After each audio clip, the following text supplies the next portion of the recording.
Hello, everyone. Welcome to the Packer Universe podcast, aka the Pup List. This is the first takeaway with Tay and Ren. We are live Sunday evening. We just watched the Packers lose to the Denver Broncos in Mile High Stadium. Ren, where do we start here? This was such a bad game, bad outcome. I mean, the franchise now looks to be taking a turn.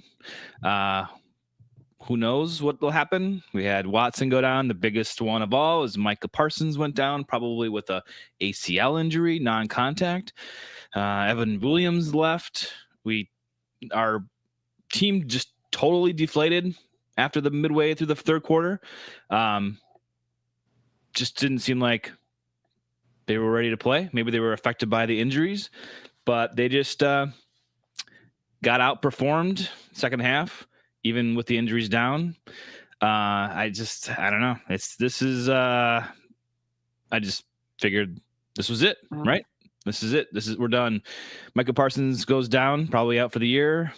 I just think it deflates us. I think we're in a tough spot. I don't see us going further. At this point, it's really hard to get up for anything. But this is just devastating. I mean, not only for Micah, for our franchise, but this year's outlook is pretty, I would pessimistically say, we're done. We're done. What do you got, Ren? What's your feelings? Well, Tay, I mean, I can see where you're at, and I'm not really in any different of a spot.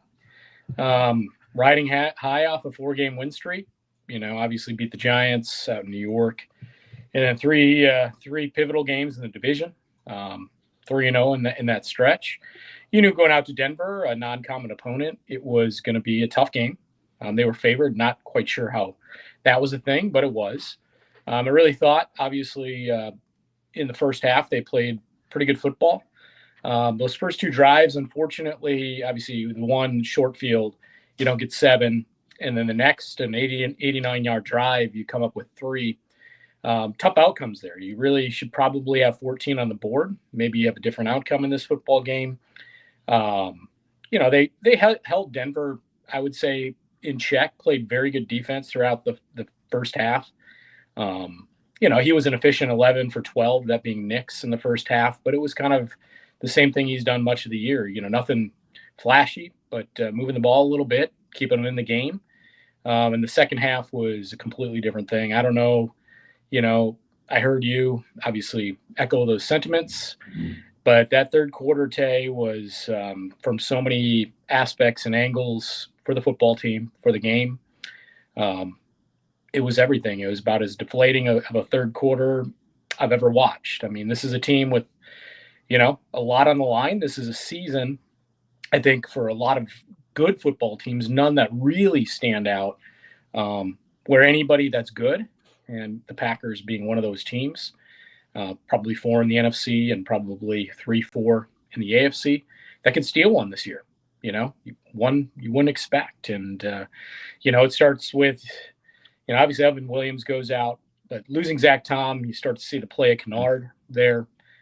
Definite drop off. Pressure starts coming more with Kennard in there.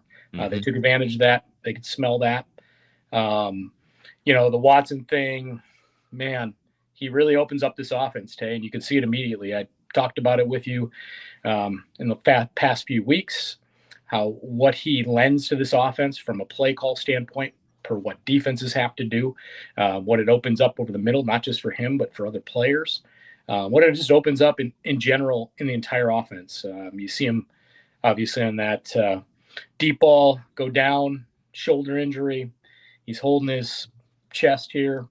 One would guess probably a collarbone break. We've seen that a number of times with Aaron Rodgers over the past decade or so. We kind of recognize that. So that's my fear there. I don't know if you've heard any other reporting on that one as of yet. And then the nightmare, the guy you brought in who has really, made this defense go. Not that they're going to just fall off and be completely incompetent, but without Micah Parsons, one has to wonder, does this team as an entire unit have true Super Bowl aspirations with that kind of loss, because he's felt on every play that he's out there on the field on defense. And it's a nightmare scenario, Tay. I don't know if you've heard any more on that injury. He did walk off to the tunnel under his own power.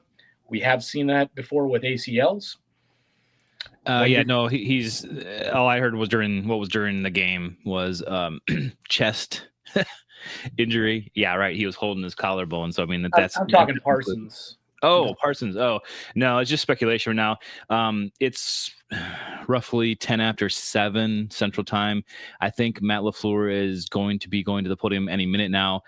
Media thinks they're going to get answers. You know what it's going to be. I mean, they're not going to announce it without an MRI and having results in hand. So don't get your hopes up for any sort of unless they can confirm that. They're going to run an MRI and see what they have with their most expensive player on their team, most valuable, I think. Definitely on defense, most valuable. It doesn't look good, but I mean, it's devastating. I mean, how do you go from here? I mean, you got the Tucker Kraft injury earlier in the year. You can overcome that. Musgrave is starting to look better. He's starting to do things. Maybe not quite there yet. He doesn't have the yak like Kraft does, but you're like, okay, that's fine. We can deal with it. And we've had injuries before on Super Bowl runs, but these ones now are like, he just got Watson back. He was impacting the way the offense was running. And now you get Micah Parsons down with probably an ACL. He's done for the year. After that, I was looking at the line. Okay, you got Van Ness is in. Okay, that's good. And then you got Bare and Gary. And how are you feeling about that? You're like, oh, we're back where we started, right? Well, they started dialing up some blitzes because they knew they had to somehow generate pressure in the second half. It didn't work. Nah. If it ends up being just a couple week injury for Micah, and that's all you can hope for. It was non-contact. Obviously, that's what scares the hell out of you. And he goes to the knee. I hope it's a knee sprain. Again, I did see him walk off. You saw that too? Yeah, a lot of people walk off with ACL tears. So they can. Not all of them do. But most of them need a lot of help. He wasn't getting that kind of help to the locker room. It just didn't look good, Ren. Like how could any Packer fan, at least I don't know, like tell me how you would feel good about that. Like let's hope for the best, right? That's the only thing I'm keen on that I have hope for is the way he went to the locker room.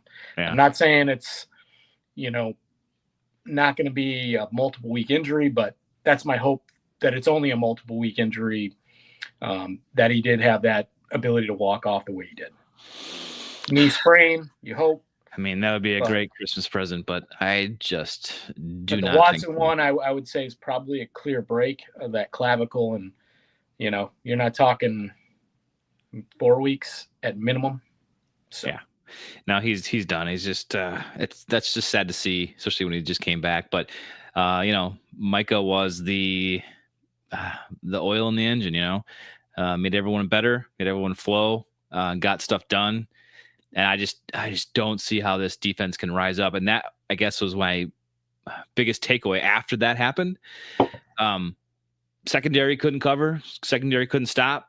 Well, I think they were kind of bad all game. I mean, Keyshawn Nixon today was getting toasted during the first half too. He was not playing a good brand of football. I saw a couple of decent plays by Carrington Valentine, but yeah, it's like you said before, Tay. It's kind of that love-hate with Keyshawn. He plays a physical brand of football, but he had a tough game out there, Tay. He really did.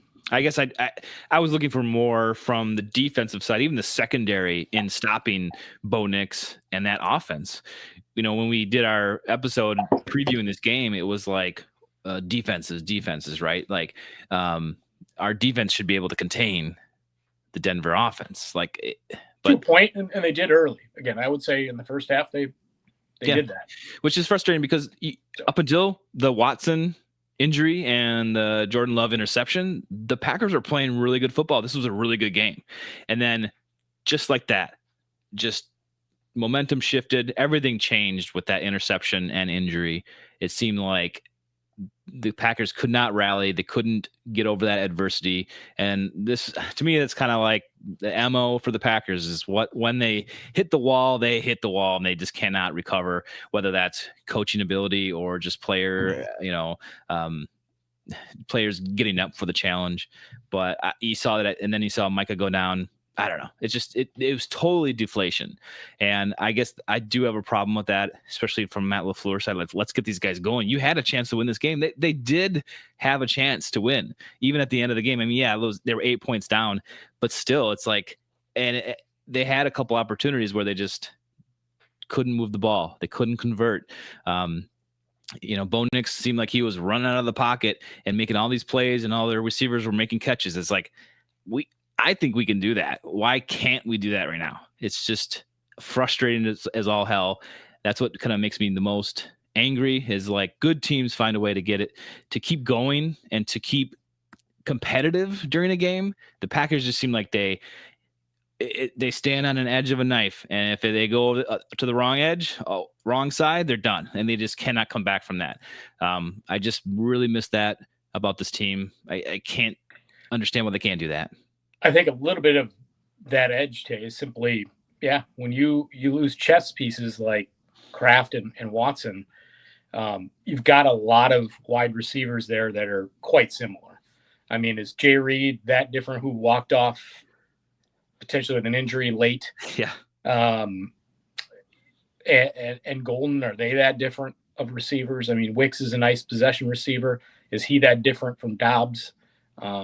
They don't have anything, when you look there and then you go to Melton from there. But, I mean, they're all quality wide receivers. I'm not trying to downplay that, Tay, but you're missing a bit of an element when you remove those two chess pieces from the game. And then, again, on defense, obviously, you could handle the Wyatt injury to a point, but to lose, again, Micah Parsons affects almost every play on defense. You have to count for him with a couple guys. So now you're at a mismatch when you're talking 11 on 11. And, that hurts big time. Yep. In our last episode, we had a live comment come through. It was basically touting that Nix would be better than Love. He is not. I don't think he's in chat. If you are, say hi, but I guess we will eat crow, because Nix was way better than Love. Love 24 for 40, 276, 1 touchdown, 2 interceptions. I would say that the interceptions, 34. The second half, when everything got deflated, he got outplayed. No doubt. Jordan Love had a very good first half. He really did. Well, I mean, I think he had his most yardage. Fourth quarter game, most yardage. You're right. Most yardage in a first half ever, I think, for him. Ultimately, at the end of the day, I'd give the nod to Nix in this one, but I'm just saying it's not like this was, night and day difference between two quarterbacks. No, but he was pressing a lot in the second half, but so was that entire football team, Tay. The defense, the offense, the coaching staff. We watched it again. This whole thing, the way you feel right now, it was us watching really, really unfortunate things for this football team, their aspirations in this 2025 season, just struggle with and press entirely on all sides of the ball and in all facets of the team. Yeah, it was that. Love played well in the first half, but then it just everything fell apart, including him in the second half. They just couldn't get it done. But he ended up with a 68.3 quarterback rating. Nix had a 134.7 rating. It was just tough. You saw him go to Jordan Love, and you rarely ever see him that way. On the sideline in the second half, they'd pan to him on the bench. He had that towel over the head. All these guys, Tay, after those injuries, they were just like you. Again, you and I are right now. We're just like, you see your hopes kind of, it's like letting the air out of the balloon, right? Yeah, but you're a player on that football team. I don't disagree with you. You got to get up and you got to go. You got to keep going. I'm not saying that they weren't. It's just everything wasn't working, and they just seemed to be flat, right? Maybe the coach was doing everything they can, or what he could to do and to rally this team. But I mean, where do you think, like, if the players are thinking, we're screwed, like, where do you think the Packers go right now? Like, what from this game right after this, like, what's the outlook for this game if you include the injuries that happened tonight? I think it's a tough one to regroup for in Chicago in 6 days on Saturday night. They got everything to play for. They're feeling themselves. A nice win today over Cleveland. Not, they're rubbing in our faces on social. Hey, look, we kicked Cleveland's ass. You couldn't beat them. That's already out there. But that's a tough one, getting a win next Saturday night. I don't know, man, in Chicago. Yeah. Hopefully some of the stuff is good enough to regroup, get a couple dubs last 2 weeks of the season against a reeling Baltimore team. They beat the Bengals pretty handily today, but I don't think it's a very good football team today. They're 7-7, and then play the Vikings, obviously, to end the season. But it's really going to come down to some of the severity of these injuries today from Tom, from Watson, from Micah. I think Evans was a concussion, so that's concussion protocol stuff, and that's you got Reed and you got Jacobs nursing that knee. He played well. He played great, actually. Longest run of the season, obviously, on the one touchdown run was fantastic. That touchdown catch was amazing. But, wide receiver-esque playing today. Great on him, but he might be, back to being limited or not participating for much of this week. I bet. I would guess so. But yeah, it's a knee-jerk reaction just to say, and it really feels like you can say, well, the season's over. They can rally, yes. They can get their stuff together. Matt LaFleur can game plan with the players he has left, right? They did it without Watson for a while. They can do it again. Micah is a whole different story. I think, to me, that defense has got to step up in huge ways. We have to see pressure from Gary alone and from Van Ness, and Igbari's coming along, but those three have got to get there. Otherwise, this is not going to work. You saw Knicks carve up the defensive secondary in the second half, and that's just going to continue. Yeah, when you have all day, Tay, you don't have number one out there. Yep. It's, and even JJ McCarthy could do that to us. So that's going to be the true test is this Packer defense, which seems to be a lot of up and down throughout the whole season in its entirety. It's a lot easier to coach a defense, Tay. I'm talking about Jeff Hafley here when you got number one on the field. So it'll show. I mean, we heard it all week. I know you did. That Jeff Hafley, is the front runner for the New York Giants head coaching position. A lot of talk around the league about that this week, and we're not going to have him very much longer. So, and that may still end up being the case, but I tell you what, he's going to really have to pull some tricks out of his sleeve or a rabbit's out of his hat, Tay, because he'll have to. Yeah. But, that's the reality. So now it's a whole different level of coaching when now it's really on you and how you scheme this thing up. And I don't think it was very effective on short notice in the second half. Yep. They definitely took us out to pasture today, Ren. Got to end with some rim shots here, but let's get the hell out of here. We're going to be back on Wednesday with our regular podcast. So check us out live on YouTube, X, and Twitch. So join the chat. We appreciate you guys watching. But this one's tough, man. This one was not just a loss. This was a loss for players. Yeah. If they went out to Denver and lost today, Tay, and we don't have obviously the injury outcome that we've had, I'm, a non-conference loss. Yeah. It's a good football team. I'm okay with it. Don't love it, but I can handle it. But based on all that extra stuff, it's just it's one we get to live with. Yep, it sucks, and I totally agree. It's the way this happened, the way we lost, and what happened during the loss. That this is tough. This is very, very tough to be a Packers fan right now. So we're gonna need a lot of love from our fans out there. So Packer Universe, tell us your thoughts. Go on social media, let us know. Otherwise, comment in YouTube below or whatever you want to. Let us know if you agree with us or if you are optimistic, which I would love to hear. So thanks for joining us. Thanks for joining me tonight, Ren, and we'll see you in a few days. Hopefully, yeah. Tay, what is it? Episode 339 or 340? I don't know. Tay. 339. All right. Good night, guys.